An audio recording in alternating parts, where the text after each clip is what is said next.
எல்லோருக்கும் வணக்கம் நண்பர்களே.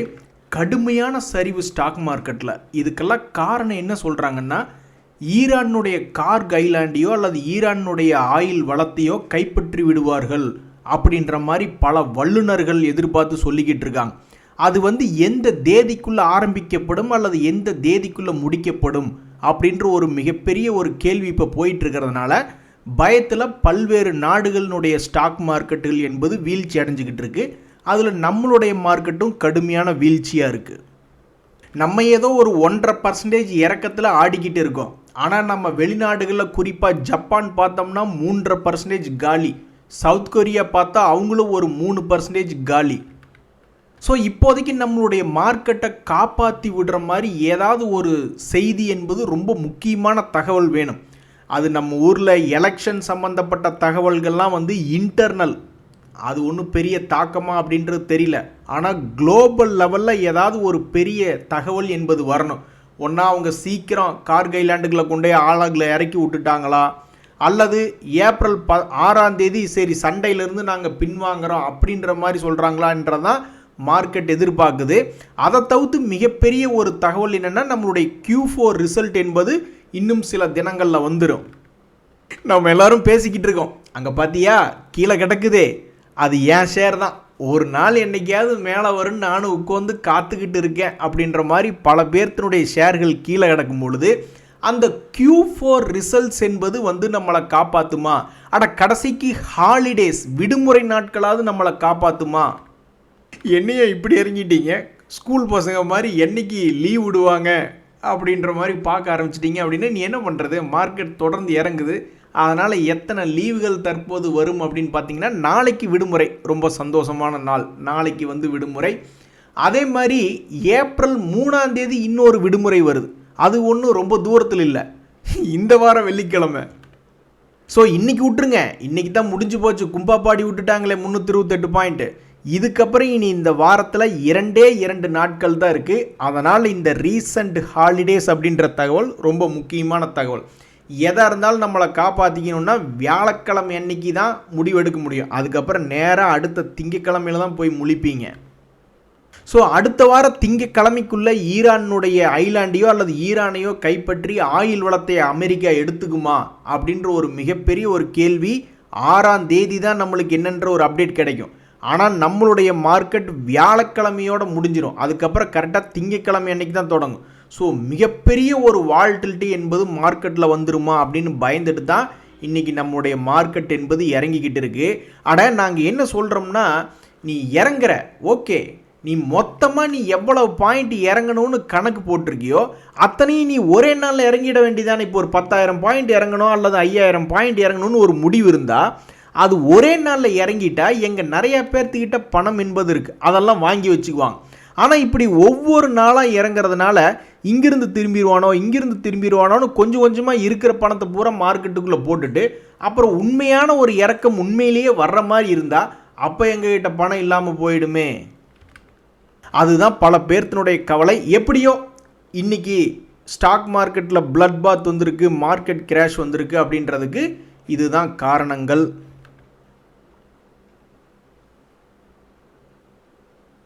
அதில் பாருங்கள் நண்பர்களே, நம்மளுக்கு லாபம் வரணும்னா இந்த அனலிஸ்ட்டுக சொல்கிறது தப்பாகணும். அதாவது அவங்க என்ன சொல்லுவாங்க, மேலேருந்து கீழே இறங்கிட்டு இருக்கும்போது நம்மளையெல்லாம் பயமுறுத்துவாங்க, அவ்வளோதான் பெருசாக இறங்கிருமோ அப்படின்ற மாதிரிலாம் பேசுவாங்க. அதே மாதிரி மேலே ஏறிக்கிட்டு இருக்குன்னு வச்சிங்களேன், ஒரு பங்கு ஒரு 100 ரூபாய்க்கு வந்துடுச்சுன்னா அடுத்தது ஒரு 500 ரூபாய்க்கு இது போகுமோ அப்படின்னு நாங்கள் பார்த்துக்கிட்டு இருக்கோம் அப்படின்ற மாதிரி சொல்லுவாங்க. கீழே இறங்கிட்டு இருக்கும்போது 100 ரூபா பங்கு 50 ரூபாய்க்கு வந்துச்சுன்னா கூட இன்னும் ஒரு 30-40 ரூபா இறங்குமோ அப்படின்ற மாதிரி அந்த மொமெண்டமில் தான் அவங்களுடைய பேச்சுக்கள் என்பது இருக்கும். ஸோ அப்போ ரீட்டைல் இன்வெஸ்டர்ஸ் பெரும்பாலும் இந்த மாதிரி பெரிய பெரிய அனலிஸ்ட்டுகளுக்கு ஆப்போசிட்டில் இருக்கிறதுனால இந்த அனலிஸ்ட்டு சொல்கிறது நடக்கக்கூடாது, அப்படியே திரும்பி மாறி நடக்கணும். அப்படின்னா தான் நம்மளுடைய ரீட்டைலர்ஸுக்கு ஒரு லாபம் என்பது சேரும். ஒரு உதாரணத்துக்கு சில ரீட்டைலர்கள் என்ன நினச்சிருப்பாங்க, சரி ஃபண்டமெண்டலி ஸ்ட்ராங்கான பங்கு கீழே இறங்காது அப்படின்ற மாதிரிலாம் நினச்சிருப்பாங்க. ஒரு எக்ஸாம்பிளுக்கு பார்க்கணுன்னு சொன்னால், இந்த வாரி எனர்ஜிஸ் அப்படின்ற ஒரு பங்கு, அந்த பங்கு சமீபத்தினுடைய குவார்ட்டர்லி ரிசல்ட்டில் 878, அதுக்கு முன்னாடி பாருங்கள் 500 கோடி, 376லேருந்து கணக்கு வைங்க, 376, 500, 644, 773, 878, 1107 கோடின்னு அவனுடைய வருமானம் என்பதை அதிகப்படுத்தி கொடுத்துக்கிட்டு இருக்கான் அவனுடைய ஃபண்டமெண்டலினுடைய ஃபைனான்ஷியல் ஸ்டேட்மெண்ட்டில். ஆனால் அந்த பங்கினுடைய விலை வந்து என்ன ஆயிருக்கு அப்படின்னு பார்த்தீங்கன்னா சமீபத்தில் இறங்கும் முகமாகவே தற்போதைக்கு இருந்திருக்கு. அதே மாதிரி தான் இந்த வாரி ரெனேபிள் டெக்னாலஜிஸ் அப்படின்ற பங்கு, அவனுடைய லாபமே தற்போதைக்கு நஷ்டத்துக்கு போகாத ஒரு கம்பெனியாக தான் இருக்குது. 86 கோடி, 116 கோடி, 120 கோடின்னு ஏறு முகத்தில் அவன் லாபத்தை காமித்திருந்தாலுமே அந்த பங்கினுடைய விலை என்பது கும்பா குட்டியாக இப்படி கீழே போய்கிட்டே இருக்கு. இனி அடுத்தது எதிர்காலத்தில் என்ன ஆகும் அப்படின்றது யாருக்கும் தெரியாது. ஸோ எந்த அனலிஸ்ட்டுகளாவது இந்த பாயிண்ட்லேருந்து திரும்புது, அந்த பாயிண்ட்லேருந்து இறங்கிடுது அப்படி யாராவது சொல்கிறாங்களா? இந்த கோல்ட்மேன் சாக்ஸ் அப்படின்றவங்க அவங்க என்ன எதிர்பார்க்குறாங்க? இந்தியாவினுடைய பொருளாதாரம் என்பது இறங்கு முகமாக இருக்குமோ, அது ஏற்கனவே சமீபத்தில் இறங்கிட்டு தான் இருக்குது, அப்புறம் மறுபடியும் இன்னும் இறங்குமோ அப்படின்ற மாதிரி அவங்களுடைய கணிப்பாக இருக்குது. அதான் எங்களுக்கே தெரியுதே இறங்குதுன்னு, நாங்கள் தான் எங்கள் போர்ட்ஃபோலியோவில் பங்குகளை டெய்லி பார்க்குறோமே. அது என்னைக்கு திரும்பி வரும்னு சொன்னால் கூட பரவாயில்ல, என்ன கொடுமையாக இருக்குது ஆண்டவா.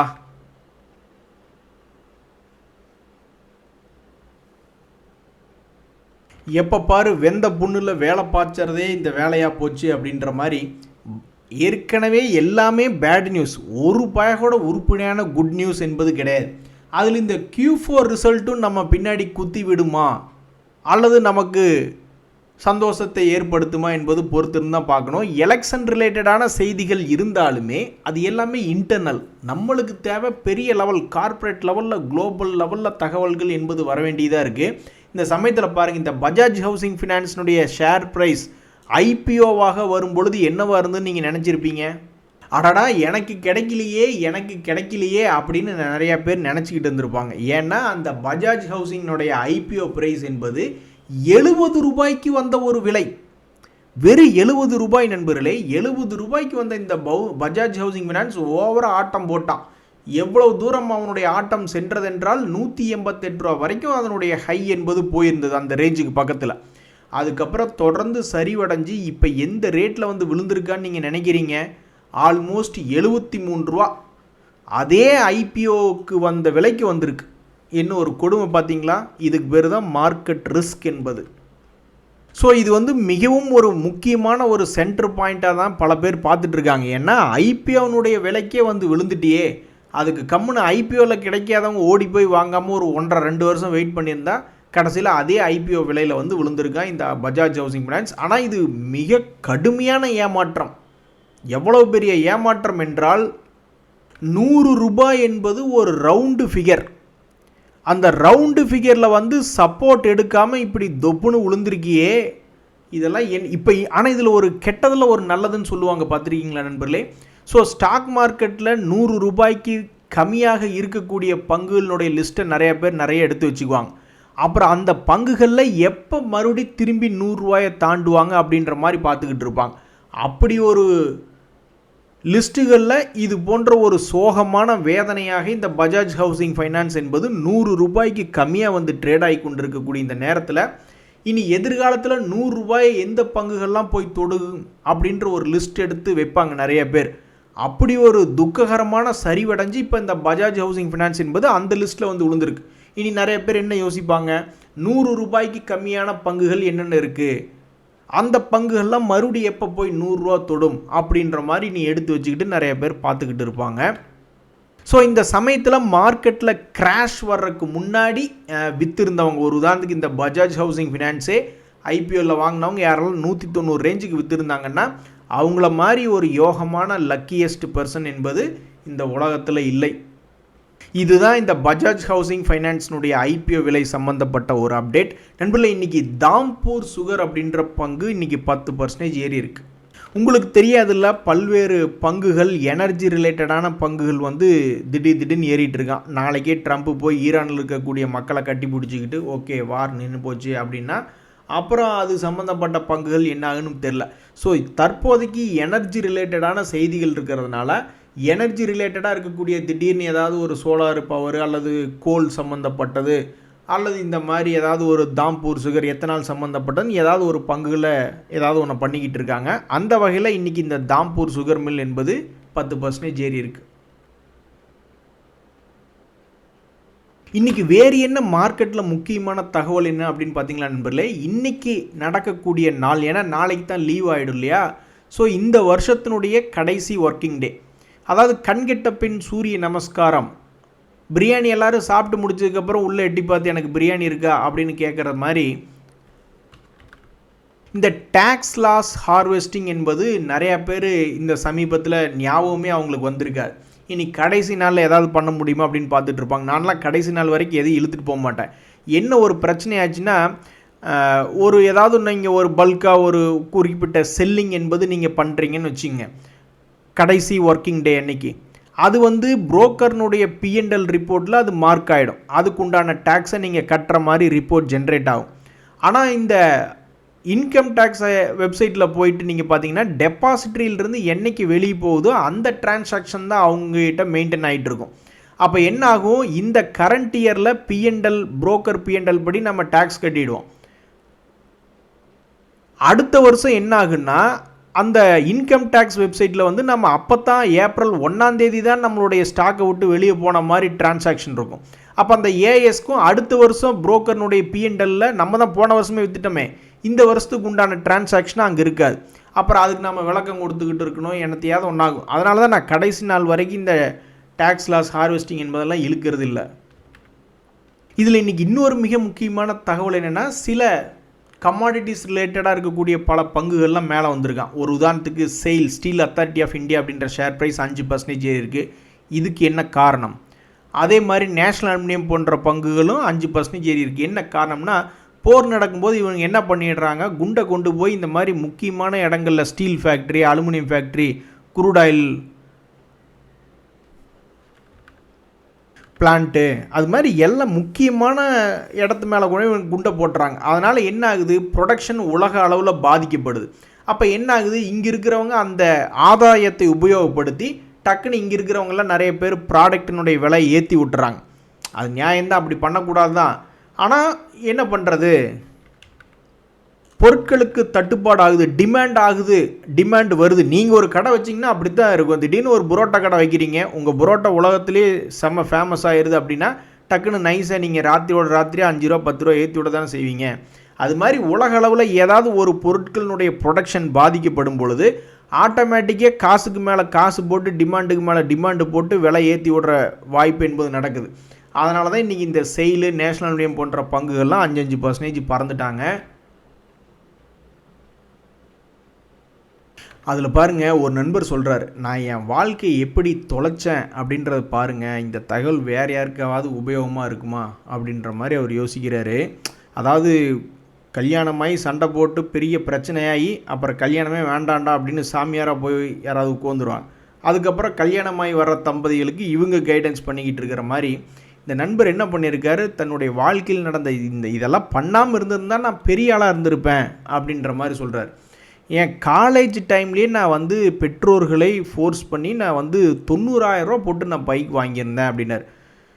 அது ஒரு 2012 அந்த சமயத்தில் டிவிஎஸ் ஷேரை வாங்கி வச்சுருந்தாவோ, பஜாஜ் ஆட்டோ ஷேரை வாங்கி வச்சுருந்தாவோ இன்றைக்கி எவ்வளவோ ஒரு பெரிய வருமானம். 2012 இப்போ 2012 டிவிஎஸ் மோட்டர் என்ன ஷேர் இருக்குதுன்னு பார்ப்போமா. 2012னா 10 வருஷத்துக்கு முன்னாடி போகணும். 2012 இது வெறும் 30 ரூபா இருந்ததுங்க. இந்த ஷேரு 30 ரூபா இருந்திருக்கு, இப்போ 3300 ரூபா அப்படின்னு இருக்குது. அப்போ இவர் 90,000 ரூபாய்க்கு பைக் வாங்குறதுக்கு பதுவாக அப்போவே அப்பாச்சி போன்ற ரகமெல்லாம் நல்லா சூப்பரான வண்டி தான் டிவிஎஸ் மோட்டருது. ஸோ அப்போ 90,000 ரூபாய்க்கு பக்கத்தில் நம்ம என்ன பண்ணணும்னா 2 ஜீரோ ஆட் பண்ணணும். அப்போ இங்கே ஒரு 2 ஜீரோ ஆட் பண்ணோம்னா 1 10 100 1000 10,000 lakh 90 அடே 1 கோடி. அட கன்றாவியே ஏங்க, இனி நம்ம டிவிஎஸ் மோட்டரை பார்த்துக்கிட்டு நீ மறுபடியும் 30 ரூபா வாப்பா அப்படின்னா நீ அந்த பங்கெல்லாம் வருமா? 3,384 ரூபாயிலிருந்து நீ மறுபடியும் 30 ரூபாய்க்கு வா அப்படின்னா வருமா? வேறு ஏதாவது பங்குகள் வந்தால் வரும். 80% 90% இறங்கக்கூடிய பங்குகள்லாம் பார்க்குறோம். ஆனால் சரி விடுங்க, இதில் ஒரு 1 கோடி போச்சா. அடுத்தது கார் 2013 3.25 லட்சம். ஐயோ எனக்கு மனசு வலிக்குது. இப்போ போய் நான் மாருதி ஷேர் எடுத்து பார்த்து இப்போ என்ன ரேட் இருக்குது 2013 பார்க்குறக்கே நான் விரும்பல. மறுபடியும் இன்னொரு பைக் வாங்கியிருக்காப்புல மனுஷன் 1.5 லட்ச ரூபா போட்டு. ஆன்லைன் MBA படிப்பு என்றைக்குமே வேஸ்ட்டு கிடையாது நண்பர்களே. அது என்றைக்கு இருந்தாலும் உங்களுக்கு ஒரு நாள் வாழ்க்கையில் உதவும். நானும் ஆன்லைன் MBA ஒன்று படித்தேன். அந்த வேலையை வச்சு தான் ஒரு முக்கியமான ஒரு கம்பெனியில் அதில் இருக்கக்கூடிய தத்துவங்களை வச்சு தான் நான் ஸ்டாக் மார்க்கெட்டில் ஒரு இடத்துல நான் உள்ளே வந்தேன். அதுதான் என் வாழ்க்கையே திருப்பிச்சு.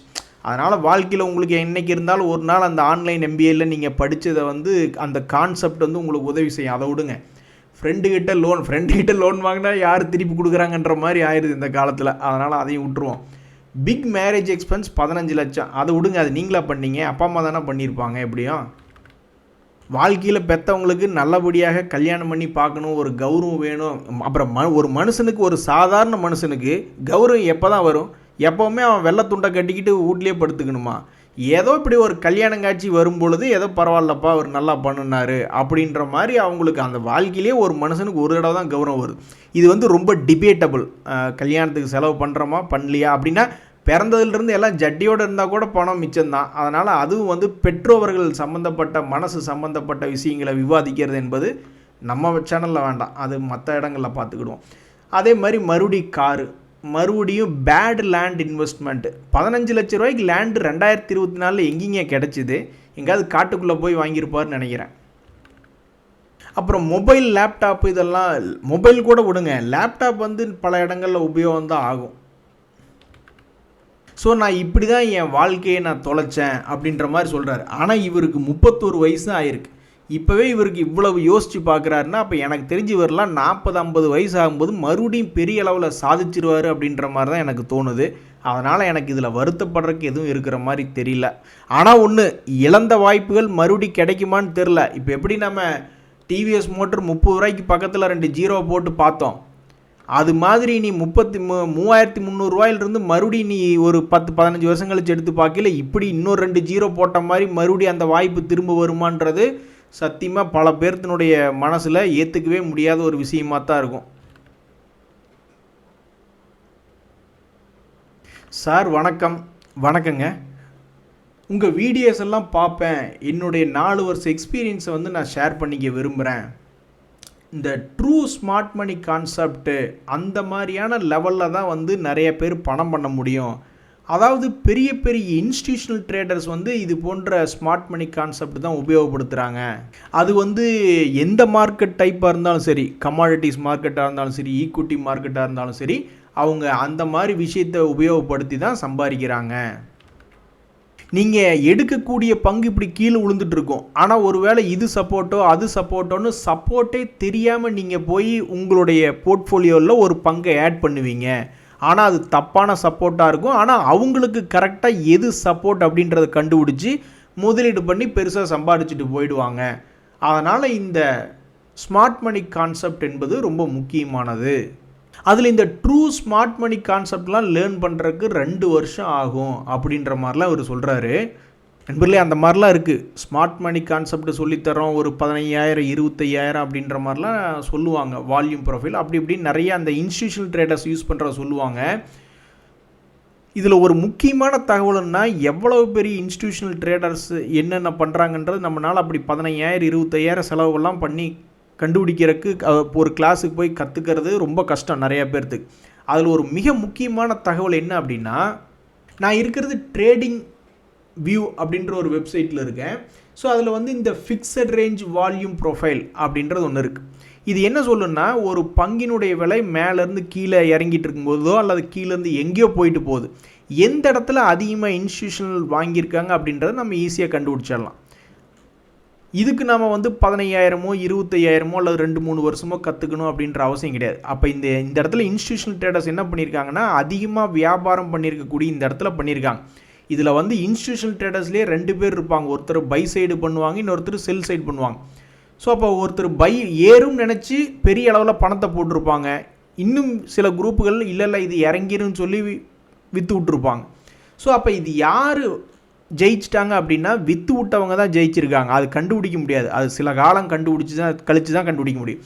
ஆனால் இந்த இடத்துல வாங்கினாங்க பார்த்தீங்களா, அவன் பார்த்துக்கிட்டே இருப்பான். சரி, இந்த இடம் தப்பாகி போச்சா, அடுத்தது எங்கே ஆவரேஜ் பண்ணலாம் அப்படின்னு பார்த்துக்கிட்டே இருப்பான். அப்போ அடுத்தது அவன் எங்கே பார்த்துருப்பான் அப்படின்னா மறுபடியும் ரெண்டாவது இந்த இடத்துல ஒரு 90 ரூபா ரேஞ்சில் போயிட்டு இன்னொரு அட்டம்ப்ட் போட்டிருப்பான். அவன் மொத்தம் இந்த பங்கு 200 ரூபாயிலிருந்து 75 ரூபா வந்து விழுந்திருக்கு. பெரிய இன்ஸ்டிடியூஷனல் ட்ரேடர்ஸ் வந்து ரெண்டு இடத்துல தான் வாங்கி ஆவரேஜ் பண்ணியிருப்பான். இனி அடுத்த சப்போர்ட் எப்போ வருது அப்படின்ற மாதிரி பார்த்துக்கிட்டு இருப்பான்.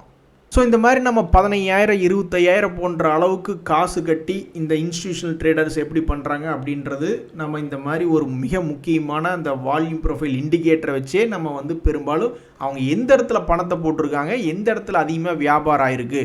ஸோ அப்போ இந்த பஜாஜ் ஹவுசிங் ஃபினான்ஸ் யாராவது ஒருத்தர் வாங்கணும்னு நினச்சிருப்பாங்க இன்ஸ்டிடியூஷனல் ட்ரேடர்ஸ்னால் கண்டிப்பாக இந்த 140 ரூபா ரேஞ்சில் ஒன்று, 90 ரூபா ரேஞ்சில் ஒன்று, இந்த ரெண்டு இடத்துல தான் அட்டம்ப்ட் அடிச்சிருப்பான். இடையில பாருங்க கிட்டத்தட்ட 1.5 வருஷமாக ஆவரேஜே பண்ணாமல் உட்காந்துருப்பான். அடுத்தது இன்னுமே கூட எவ்வளோ ஒரு நல்ல கண்டிப்பாக ஏதாவது ஒரு அட்டம்ப்டை பார்த்து அங்கேருந்து பணத்தை ஒரு டபுள் டைம் ஏதாவது சம்பாதிக்காமல் அவன் வந்து பெரும்பாலும் விடவே மாட்டாங்க. ஏன்னா இது என்ன திவால் பண்ணிட்டு போயிடுவானா இந்த கம்பெனி கிடையாது. அது மாதிரி பல கான்செப்ட்கள் இருக்குது நண்பர்களே. இன்றைக்கி வேறு என்ன மார்க்கெட்டில் ஒரு தகவல் என்ன அப்படின்னு பார்த்தா, சில பேர்லாம் வந்து டான்ஸ் ஆடின மாதிரி அப்படியே பார்க்குக்கு போன மாதிரிலாம் வாட்ஸ்அப்பில் ஸ்டேட்டஸ் வைப்பாங்க. அடுத்த நாளே ஒரு மாதிரி டிசென்ட்ரியாகி வயிற்றில் போய்கிட்டு இருக்கும், ஏன்டா ஸ்டேட்டஸ் வச்சோம் அப்படின்ட்டு. அப்படி தான் நேற்று வந்து சில பங்குகளை பார்த்து நம்ம பேசிக்கிட்டு இருந்தோம். என்ன இவனுக்கு மட்டும் ஒவ்வொரு வருஷமும் சம்பாரித்து கொடுத்துக்கிட்டு இருக்கானு அப்படின்னு பேசிக்கிட்டு இருந்தால் இன்னைக்கு பார்க்கல என்ன கொடுமை இது. ஏஎல் அப்படின்ற பங்கு ஒரு 8%, அப்பார் இண்டஸ்ட்ரீஸ் அப்படின்ற ஒரு பங்கையும் 6% இறக்கி விட்டாங்க. சத்தியமாக நம்ம நியூஸ் கவர் பண்ணுறோம் அப்படின்ற ஒரு நியூஸில் தான் எடுத்து பேசுகிறோம். ஆனால் இப்படி என்ன கொடுமை ஆண்டவா. வேறு என்ன முக்கியமான தகவல் என்ன அப்படின்னு மார்க்கெட்டில் பார்த்தீங்கன்னா இன்றைக்கி இந்த அகர்வால் ஐ அப்படின்ற பங்கு 5% ஏறி இருக்குது. யாராவது ஒருத்தரை பார்த்து நல்லா இருக்கியாப்பா அப்படின்னு கேட்டாங்கன்னா கூட ஏதோ இருக்கே அப்படின்னு தான் நிறைய பேர் சொல்கிறாங்க. அது ஏன் இப்படி சொல்கிறாங்கன்ற காரணம் எனக்கு இன்றைக்கி தான் புரியுது. சரிங்க நண்பர்களே, கண்டினியூஸாக நம்ம மார்க்கெட்டை போட்டு தள்ளிக்கிட்டு இருக்காங்க. அதுக்கு காரணம் சத்தியமாக நம்ம இல்லை. நம்ம மார்க்கெட் இறங்குறதுக்கு நம்ம காரணம் இல்லை. பார்த்தீங்களா எவ்வளோ ஒரு பெரிய பிரச்சனைன்னு. ஸோ உலகளவில் இத்தனை பாயிண்ட்டுகள் இத்தனை காரணங்கள் இருக்கிறதுனால தான் இன்றைக்கி நம்மளுடைய மார்க்கெட் என்பது கிராஷ் ஆகி ஒரு பிளட் பாத்தாக இருக்குது. இன்றைய தகவல் அனைத்து உங்களுக்கு உதவியாக இருந்தால் எனக்கு மகிழ்ச்சியாக. ரொம்ப நன்றி, வணக்கம்.